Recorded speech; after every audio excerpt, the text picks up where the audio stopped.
How many of us don't understand the power of credit is astounding to me. I mean, we don't learn this in the hood growing up. I grew up in the hoods of St. Louis and Memphis, and credit was never taught to us. Everything was cash, cash, cash. And we were never in the system of credibility and obligation. So what I want to talk about on this video is how the importance of credit can help you live an easier life. Cash is king, and we know that. Cash is king. But without credit, without being in a system of obligations and taking care of those obligations, you're going to have a very hard time making it on this planet. Now, remember when we were young and everybody used to brag about paying for stuff in cash? Oh, I just bought a new car, man. Cash, 10 G's cash. Oh, I just bought this, man. 15 G's cash. We used to hear that all the time.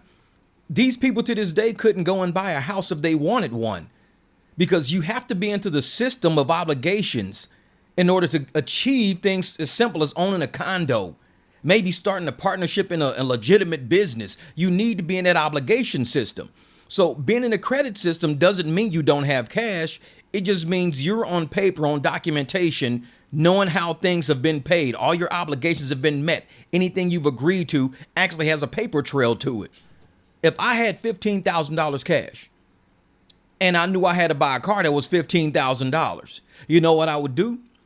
I would go put $10,000 down, take out a $5,000 loan, or put down $5,000, take out a $10,000 loan. Anything that can go on obligations. Once it hits the system, you now have the obligation on paper to pay off somebody who loaned you something. Let 30 days pass. Then go take in the balance. And they'll say, oh, wow, so you did have something on credit before and you paid it off. Yeah, I paid it off a lot sooner than I thought. It was a 2-year loan. I paid it off in a month. My bad. No penalty for paying off early. And even by doing that, all you're doing is showing that you're willing to take care of obligations. If you had $100,000 and you say, you know what, I want to go over here and buy this building for $100,000. Don't give them the $100,000 cash. Give them $50,000. Give them $30,000. Put something on paper so they can see, even if you want to pay it off in 30 days, in 60 days, in 90 days, if you have a very low interest rate and your cost of borrowing is very low, like me, my cost of borrowing for my car was something like $3 a day. I was paying $90 a month in interest. When I first started, it was like $112 a month in interest, almost $4 a day, not even $4 a day. So I'm sitting there like, if somebody's going to give me $3 a day and I can keep all the cash I make that day, if I make $1,000, I keep the 1,000 and I'm only giving them $3 out of the 1,000. That's it. I'll do the loan. That's a good loan. It's not a bad loan. But if it's to the point where I'm only making so much money per day and all the interest I have is high level interest and I can't keep it going because you got to pay it down fast, you're going to be trapped in a spiral. You're going to be trapped in a poverty spiral. So what I tell people what to do is make sure your interest rates are low before you start working on getting a loan from somebody. With low interest, it's almost like having cash. 0% interest is best. I don't know how many cards I got with 0% interest on it. I could transfer a balance to it and I'm 0% interest for the next 15 months. So imagine I go take out a loan from somebody and they tell me, yeah, man, this is 20% interest. Let's just say. And I'll say, that's fine. How much? $8,000. If I have a $16,000 0% interest loan, guess what? I'll buy that for $8,000 at 24% interest. As soon as it hits my credit, I pay it off. It's a 4% transfer fee, $320. So they move it for $320. They put it on mine. So now I owe $8,320 instead of $8,000. Now, $8,000 at 20% interest. Oh, that's a lot of money. You're going to probably pay close to about $14,000, $15,000 for it. But if you say I'll loan you the money at 0% interest, but it's going to be $8,320 instead of $8,000. I'll take $8,320 before I take a $14,000 payment all day long. So I'll move it over to my 0% interest loan. I have to pay it off within the next 15 months. It's just like cash. So you're giving me $320, 365 days in a year. So for less than $1 per day, you're going to loan me $8,320, less than $1 a day. To me, that's a good deal. To some people, oh, I don't want to pay that. No, man, I'm keeping all mine. Bro, it's like 80 cents. You don't have 80. I can find 80 cents borrowing from people at Circle K. So if you're going to give me $8,000 for less than $1 a day in interest, where do I sign? It's a deal. I'm a degree accountant, bachelor's degree in accounting. And a lot of people know that I did this for corporate America for many years of my life, about 15, 16 years of my life in corporate in Vegas, about 4 years before that. So over 20 years in corporate America, working with state governments, working with federal governments, working with private casinos and small business owners. Been doing this my whole life. So when I speak numbers to people, sometimes it confuses them because we've never spoke numbers in the hood. In the hood, we just talk about cash, negotiate, make a deal. There's negotiations that have a time value of money applied to it. That's interest. There's negotiations that you can push forward. But all we think about is the instant negotiation right now, instant gratification. I'm talking about the power of credit, the value of credit, to where you can have something worth way more next year if you do it now. When I bought this house, $213,000. I think it came out to like $227 total. It's now worth $400,000. I had the credit.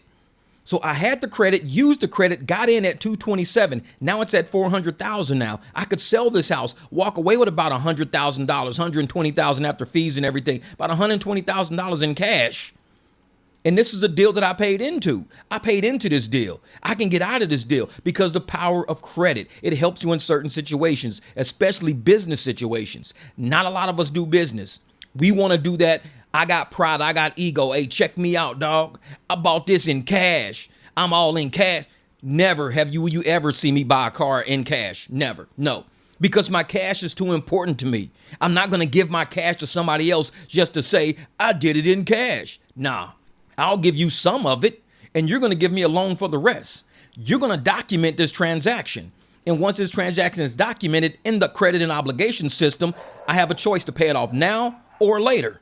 When I do pay it off, guess what? They're going to say, this dude's good with credit. Extend him more credit. I already know in the comments what many people are going to say. Well, what if you got bad credit? If you got bad credit, that means you dropped the ball somewhere with your obligations. That ain't got nothing to do with me. I'm just making the video. So if you drop the ball somewhere, you need to fix it. I'm going to tell you how to fix your credit without doing all that shady stuff they be doing. Oh, you call me, I'll dispute everything. Your credit score will jump through the roof, rush out and buy a car. Bad idea. I don't like that idea because all you're doing is putting a Band-Aid on a bullet hole. So what you do is you say, how do I obtain credit that can use me to help fix my credit? If you are paying rent right now, anybody out there paying rent, you're giving cash to a landlord. Whether you do it in money order, check, anything like that, you're not in the obligation system. They have no way of telling somebody you're covering your obligations. You're just not homeless. So what if I told you, if you can get a credit card, let's say a $500 credit card, every month your rent is $1,500. Put $1,000 of that in cash, $500 on your credit card, max the card out at $500. The moment it hits your credit card, you got the $500 in cash that you were going to give to the landlord that you put in an envelope. You didn't spend it. You didn't go out and kick it with it. You put it in an envelope because you have a discipline to put it in that envelope. As soon as Citibank says you owe us $500 for your credit card, send that $500 to Citibank. So now your credit will have a green check mark on it. You just paid part of your rent in credit. That's going to help you. Your rent and can help you all the time. If you're just paying your rent straight to the landlord, it's not going to help you. If you don't have discipline, you're going to screw yourself real bad with this. Good credit is from good discipline. Bad credit is from bad discipline and a lot of excuses. If you're just ready to make a ton of excuses, none of what I tell you is going to make a difference. You're just bad with money. You're bad with credit. You're always going to be at a 385, 415, 660. I'm 778, 724 some months, 755 some months. I'm always well over 700 though. But it depends on what I choose to spend. What do I choose to do? Some months I'll have something on credit. I'll let it generate. Then I'll pay it off. Next month, my credit will jump through the roof from a 724 to a 770 in 1 month. People go, damn, how'd you do that? I put some on my credit knowing I had the cash for it. Let it hit the credit. Credit score dips. Pay it off. Credit score skyrockets. You could do the same thing with your rent. But you have to be smart enough not to say, oh man, I got $500 cash now because I put it on my rent credit. That's bad discipline. The moment you start acting like that, that's bad discipline. If you know that $500 in that envelope is really your rent, don't spend that $500. Wait till Citibank puts it on your credit statement, then send it in to Citibank. Act like it ain't even there. The moment you go out, well, I got $500 in an envelope. Oh, I could just make a little bit back by the time they sent. No, you're making excuses already. You're not disciplined already. The moment you start saying, I'm going to go in that envelope, get that 5, take out 1, I'll put 1 back in when I get my check. Guess what? Your check going to come. You ain't got that 1 to put back in. Now you're down to 4. You send Citibank 4. You got 100 on there. Now interest starts hitting now. You got to have discipline. If you don't have discipline, credit planning will not work for you. You are just bad with money. Admit it, and you'll be one of those people with bad credit for your whole life. For those of you who want to work on your credit and know that you're good with credit, the first thing you're going to do is say, you know what? Let me sit down with a budget. This is how I tell people to budget. Write down every expense you got in your house. Be liberal with it. Whether it's a fixed, whether it's a variable, be liberal with it. Say, you know what? I owe $100. I'm going to put 110. I owe $224 on that. I'm going to put $240. Spread it out a little bit. Add a little bit to it. Be liberal with it. Now divide that by 30. That's how much you need to make in 30 days. Divided by 20. That's how much you need to make in 20 days. Does your paycheck cover all of that? If your paycheck don't cover it, you need to get a part-time job or work a gig or something like that. You need to find some extra source of income, another stream of income to help cover the excess. What you can't do is ignore it, because that's how bills don't get paid. Always cover your bills. When you don't cover your obligations, you end up stressed out in a position where you're borrowing from other people to say, oh, I'm going to pay you back, but you don't have money to pay back the original. How are you going to pay somebody back a loan that you don't even have to pay back the original? It doesn't make sense. You can't just make up money out of thin air. That's why you got to have a plan. You got to budget. You got to sit down and say, okay, this is how much all my expenses equal every month with me doing nothing extracurricular. No going out, no drinking, no smoking, no nothing, no buying clothes. This is how much it's going to cost me every month for me and the kids.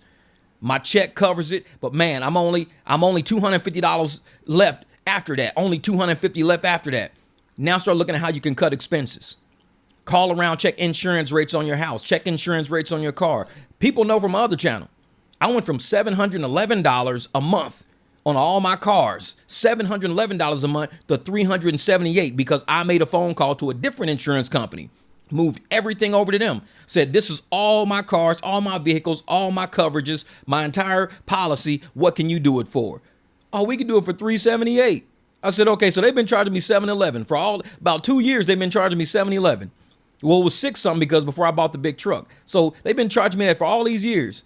And now you telling me you can do it for half that? Of course I'm going to go with them. So I just saved about $360, $350 I just saved just by making one phone call. Don't be scared to make phone calls to check on your expenses. That's what people do. They get caught up in paying bills, caught up in not wanting to change something, caught up in I can afford that. Make a phone call. See if you can reduce some of your expenses. That'll keep your monthly allotment of what you got to come up with lower. Now you start opening up the money to say, okay, now I can start doing some credit planning. Now I can start taking care of bills. Now I can start opening up the door to other things now. 0% interest credit cards was the best thing that ever happened in my life. That's all I can say. It's just like cash. I have extended cash now. 12 months of free money. 15 months of free money. 0% interest was the best thing that ever happened to me. I love it. And before you go thinking, oh, well, that means you don't have no money. You're just, living based on credit. You don't really have money. Wrong again. My bank account is about as high as it's ever been. And it's got, because I'm doing a multiple stream of incomes. My savings account, definitely, probably second highest it's ever been. Now, my savings account was highest it's ever been when I used to work corporate. Now, my bank account, I would never keep nothing in it because I just wasn't like that in corporate. But my bank account now is my operating account. My savings, second highest it's ever been. Bank account, highest it's ever been. So I'm sitting there saying all of my outstanding credit I can cover in 1 month and be done. The only thing I probably can't pay off is both of the cars in one shot. I could pay off one car in one shot, but not both of them. But I can cover every little small tic-tac bill, $680 here. But I got till next January to pay off the $680. And I'm sitting in March of this year. So $680 at 0% interest is like me having $680 in cash. So I don't pay it off. It does me no good. So anything I get with high interest, I hurry up and flood my money to make sure that interest that's killing me is only $2 a day, $3 a day, $1 a day. I keep it low. 0% interest is not costing me anything to sit there. So I pay my minimums. If it's $680, I'll send them $100. How many months I got left? Send them $100. That's what I do. Now, if you're one of those people who got high interest on everything, you got a lot of work to do. You got to come up with other streams of income. hopefully by the time you're done watching this video, you have something in your brain right now, a plan. You got a sheet of paper, you got an ink pen, you got a marker, you got something, and you're gonna say, you know what I'm gonna do? I'm gonna jot down everything right now and divide it by the 20 days I work by to see how much per day I need to be making to pay off everything I got going on. That's where you start, on a sheet of paper. Without a sheet of paper, and you try to keep it on your head, there's too much swirling around. Anybody who's not doing an actual 2-dimensional budget on a sheet of paper, living in a 3D world, trying to do it all up here in 4D, is not gonna work. Put it in 2D. Put it on a sheet of paper. Thank me later. Had to wear my battle fatigues and blend with the trees, committing penalties. You ain't assembled with me. We the 300, a villain superhero, Angel Hall like De Niro, cigars like Puro. Celebrate the hating that we get, cause it's like that. Despite that, dislike that. You can put the pipe back, you jaded crack baby from the 80s, cause you tripping. Time keep on slipping, but I'm gonna keep on lifting all my people out of poverty with missions and assignments. 11-11 tatted, cause I stay in the alignment. I'm bringing all the smoke to your choke, cause I'm on one. I'm not done. I fear no man, do not run. The shit that you got is all the shit that I had. I've been up, now I'm on my landing pad like SpaceX.